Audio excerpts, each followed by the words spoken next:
Break के बाद आपका स्वागत है। लोकसभा चुनाव में अपनी भूमिका किस तरह से देखते हैं? देखिए, लोकसभा चुनाव में कांग्रेस पार्टी, मैंने पूरे 2 महीने में सिर्फ इसी आधार पे काम किया, क्योंकि विधानसभा तो मैं जीत चुका था। काफी एमएलए होते हैं कि जीतने के बाद 2-4-6 महीने साल बाद देखेंगे यार क्या होता है, आराम से मस्ती के मूड में रहते हैं। लेकिन मैंने उसी दिन से काम शुरू कर दिया कि मुझे विराटनगर विधानसभा क्षेत्र से कांग्रेस पार्टी को जिता के भेजना है। और स्पष्ट है, कांग्रेस पार्टी जिसको भी टिकट दे, वो आलाकमान का काम है। कांग्रेस पार्टी जिसको भी टिकट दे, हम सब लोग कार्यकर्ता विराटनगर के मिलकर के उसको वहां से जिता के भेजेंगे। इंदिरा जी, आप राजनीति कर रहे हैं काफी लंबे अरसे से, परिवार को कितना समय दे पाते हैं? परिवार को कुछ शिकायतें तो जरूर वही होंगी आपसे। देखिए, ये बात बिल्कुल सच्चाई है कि मैं लंबे टाइम से संगठन में, पार्टी में और जनता के बीच में सक्रिय हूं, और जो समय मुझे परिवार को देना चाहिए था मैं नहीं दे पाया, ये भी सच्चाई है। और परिवार की बहुत ज्यादा शिकायत इस मामले में रहती है।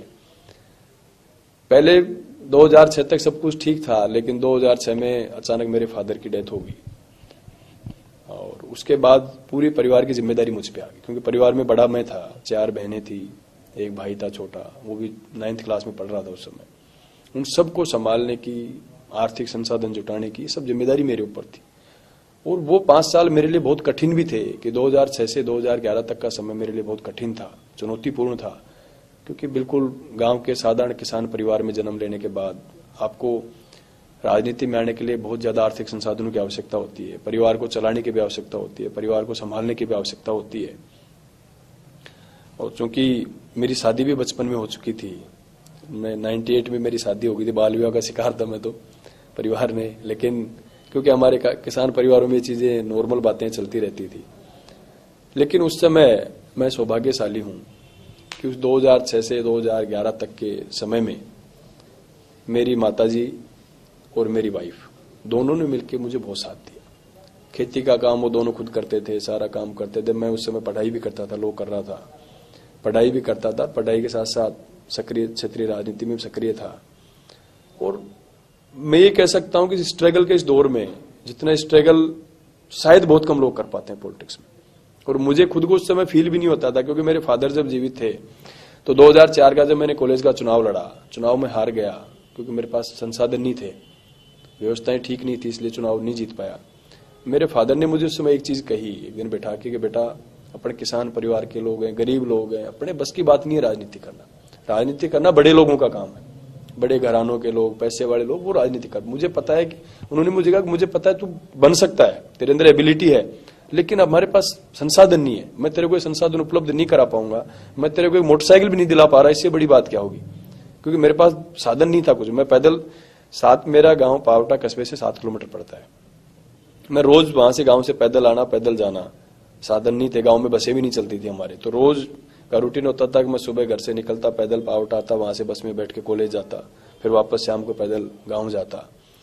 और एनएसयूआई का जिले का अध्यक्ष था, जबकि मैं जब जिले का अध्यक्ष था मीटिंगों में आता था कि मेरे जितने बाकी बराबर के साथी थे सब गाड़ी मेंटेन करते थे और मैं बस में बैठ के आता था क्योंकि मेरे पास संसाधन नहीं थे। तो वो मुझे उन्होंने कहा भी उस समय 2005 के लगभग की बात है, उन्होंने कहा यार अपने बस की बात नहीं, तू कहीं काम धंधा कर ले, कोई 10-5 हजार की नौकरी कर ले ताकि परिवार को पालने का काम करे। तू राजनीति में लग गया, खेती बाड़ी में 5 बीघा जमीन में मैं परिवार का पेट भी नहीं भर पाता, पशुपालन के और खेती इसके अलावा कोई धंधा नहीं था।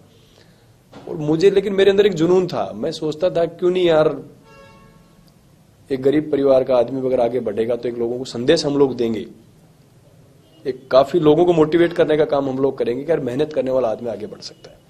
तो उन्होंने कहा यार तू कर रहा है लेकिन तेरे को टिकट कौन देगा ये बता, तू कभी भविष्य, उस समय मेरी इतनी बड़ी सोच भी नहीं थी, लेकिन उन्होंने कहा कि तुझे प्रोटेक्ट कौन करेगा पॉलिटिक्स में, भाई तू आज जा रहा है राजनीति में। मेरे फादर भी ज्यादा नहीं, 8वीं तक पढ़े हुए थे, पर उन्होंने उस समय मुझे कहा कि तू ये बता, तू जा रहा है राजनीति में, तेरे को बढ़ाएगा कौन आगे, सब पैसे वाले लोग हैं, तेरे को तो कोई आगे नहीं बढ़ने देगा, बड़े मजबूत परिवारों के लोग हैं, तेरे को कौन आगे बढ़ाने का काम करेगा। लेकिन इस मामले में मैं धन्यवाद देता हूं आदरणीय सचिन पायलट साहब को कि उन्होंने अपने, मतलब मुझे गार्जियन की तरह उन्होंने हमेशा प्रोटेक्ट किया और आगे बढ़ाने का काम किया। और मेरे परिवार ने, मेरे फादर के जाने के बाद मेरी माता ने, मेरी मम्मी ने और मेरी वाइफ ने, दोनों ने बराबर मुझे साथ दिया और पूरे घर का काम उन्होंने संभाला, खेती बाड़ी का काम उन्होंने संभाला। और मुझे सिर्फ इसलिए फ्री छोड़ा कि तू राजनीति कर, तू जनता की सेवा कर, इस बात के लिए उन्होंने मुझे फ्री छोड़ा। घर का पूरा काम वो लोग करते थे, खेती बाड़ी का सारा काम वो लोग करते थे, खेती बाड़ी में थोड़ा बहुत पैसा बचता था वो भी मुझे देते थे कि ठीक है भाई तेरे खर्चे के लिए, किराए बाड़े के लिए तू ले जाया करो। और वो एक बहुत बड़ा स्ट्रगल का दौर था। और मुझे आज खुशी है कि कांग्रेस पार्टी ने मेरी मेहनत को पहचाना और मेहनत को पहचान करके मुझे टिकट दिया। उसके बाद मेरा 2 बेटे हैं। बड़े वाले बेटे का जन्म 2003 का है, छोटे वाले का 2006 का है। दोनों को मैंने जो सुविधाएं देनी थी वो मैं नहीं दे पाया, ये भी सच्चाई है, क्योंकि संसाधन मेरे पास नहीं थे, समय भी मेरे पास नहीं था। मैं पूरे दिन फील्ड में रहता, रात के 12-1-2 बजे जाता। मतलब ऐसी परिस्थितियां थी कि हम 15-15 दिन एक दूसरे की शक्ल नहीं देख पाते थे। 15-15 दिन परिवार में बच्चों की तो कम से कम शक्ल नहीं देख पाता था। मैं रात को 12-1 बजे जाता जब तक वो सो जाते थे। सुबह मैं थोड़ा लेट उठता तब तक वो स्कूल चले जाते थे। और ये परिस्थितियां 15-15, 20-20 दिन जब मैं जयपुर आ गया तो 5 संगठन के काम से 2-2, 5-5 दिन यहाँ रुकना पड़ जाता। कई बार ऐसी परिस्थितियां थी कि रोज विराटनगर जाके फिर मुझे जयपुर आना पड़ता था। संगठन को मैंने पूरा समय दिया, पार्टी को पूरा समय दिया। और ये शुरू से मेरे नेचर में रही है कि मैं जो काम मुझे सौंपा जाता है मैं उसको पूरी निष्ठा के साथ निभाने की कोशिश करता हूँ। लीडरशिप के द्वारा भी और पार्टी के द्वारा भी, जनता के द्वारा भी। जो काम मुझे दिया गया मैंने ईमानदारी से उसको निभाने की कोशिश करी। पूरी अपने आप को मैंने कभी समय नहीं दिया, आज भी नहीं दे पा रहा। आज भी मैं 15-16 घंटे काम करता हूँ लगातार। आज भी रात को 1 बजे से पहले नहीं सोता, सुबह 7 बजे उठ जाता हूँ। उसके बाद पूरा टाइम जनता के लिए रहता है। सुबह यहाँ भी मिलने जुलने वाले लोग थे, गाँव जाता हूँ तो गाँव भी, घर पे सब मिलने जुलने वाले लोग रहते हैं, सब पब्लिक के काम में रहते हैं। और अभी भी समय नहीं दे पा रहा, तो मैं तो ये मानता हूँ कि ये समय पूरा जनता का है।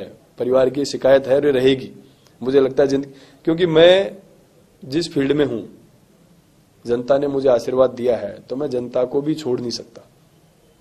और अपने समय का ज्यादा से ज्यादा सदुपयोग में जनता के हितों के लिए करना चाहता हूँ कि जनता के हम काम करें। जिस जनता ने आशीर्वाद दिया, अच्छा काम हम लोग करके दिखाएं, ताकि 5 साल में लोगों को लगे कि युवा को हमने मौका दिया है। और एक सकारात्मक राजनीति की पहल हम लोग वहां पे करें।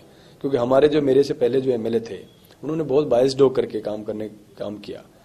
जाति विशेष के लोगों को दबाने का काम किया, पार्टी विशेष के लोगों को दबाने का काम किया, हमारे कार्यकर्ताओं को शोषित करने का काम किया। मेरी ये सोच है आप चुनाव लड़ रहे हो, राजनीति कर रहे हो, चलो अच्छी बात है, पार्टियां हैं, सिद्धांतों की राजनीति आप लोग करो। लेकिन किसी पार्टी के कार्यकर्ता को, किसी जाति के कार्यकर्ता को सिर्फ आप उसके नाम पे प्रताड़ित करो, वो चीज गलत है। और मैंने एक सकारात्मक राजनीति की पहल विराटनगर में की है और मुझे अच्छा इसका पॉजिटिव जो रेस्पॉन्स है वो भी अच्छा मिल रहा है कि एक अच्छी पहल जनता इस चीज में जनता भी कर रही है और अच्छा काम हम लोग कर रहे हैं। और अब परिवार से जो शिकायत है उसको अब जो भी है उसका मैं समाधान भी नहीं कर पा रहा।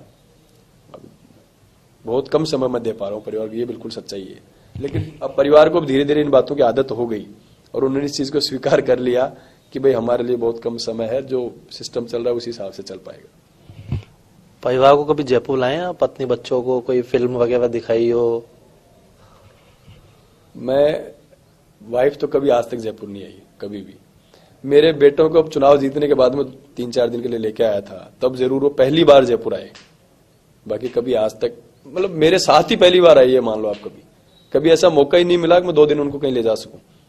पूरे 5 साल क्षेत्र में सक्रिय रहा, एक दिन भी समय नहीं दे पाया। उससे पहले छात्र राजनीति में था, उस समय भी समय नहीं दे पाया, संसाधन भी नहीं थे। अब पहली बार चुनाव जीतने के बाद महीने भर बाद उनकी छुट्टियां थी शीतकालीन, तब मैं उनको 4-5 दिन के लिए दोनों बेटों को जयपुर लेके आया था। तब भी मैं उनको समय नहीं दे पाया। ये सच्चाई थी कि वो दोनों आए और किसी के साथ भेज के उन्होंने शॉपिंग वॉपिंग करी, फिल्म देख ली। बाकी मैं उनके साथ फिर भी नहीं जा पाया। मैं तो यहाँ भी लोगों को सुनता, दिन में फिर विराटनगर चला जाता, शाम को फिर आ जाता। रात को सिर्फ साथ सोने का काम जरूर हमने किया, बाकी उसके अलावा फिर भी मैं समय नहीं दे पाया।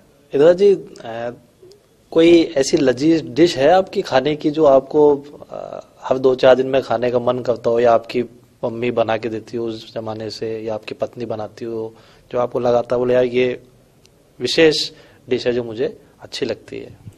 देखो, मैं बिल्कुल शुद्ध सात्विक आदमी हूँ और हमारे घर पे आज भी चूल्हे पे रोटी बनती है, गैस पे हमारे यहाँ खाना नहीं बनता आज भी। और सर्दियों के समय में बाजरे की रोटी, गुड़, घी, दही, ये सब चीजें हमारे यहाँ, क्योंकि किसान है तो भैंस भी है घर पे, सब चीजें हैं।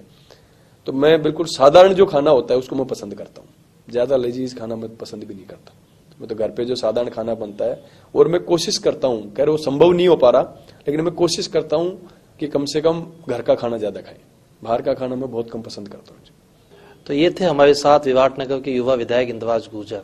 इंद्रराज गुर्जर का कहना है कि क्षेत्र की जनता के लिए काम करने की तमन्ना है, इसके लिए परिवार को भी वो काफी कम समय दे पाते हैं। और आज भी उनकी कहने की इच्छा है कि हम आगे भी मैं जनता के लिए ज्यादा समय दूंगा। परिवार अपनी जगह है, लगातार काम करूंगा। छात्र राजनीति से मौका मिला, एक बार एनएसयू का चुनाव हारे, उसके बावजूद संघर्ष किया और आज एक कार्यकर्ता के बल पर खुद कार्यकर्ता रहे और विधानसभा, प्रदेश की सबसे बड़ी विधानसभा में पहुंचे।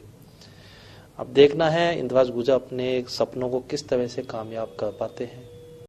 पूछिए सीधे अपने नेता से सवाल, आपके जनप्रतिनिधि देंगे इनके जवाब। व्हाट्सएप नंबर 9057531523 पर अपने सवाल टाइप करें या वीडियो बनाकर भेजें। माय मेंबर कार्यक्रम के दौरान आप हमारे फेसबुक पेज और ट्विटर पर भी सवाल पूछ सकते हैं।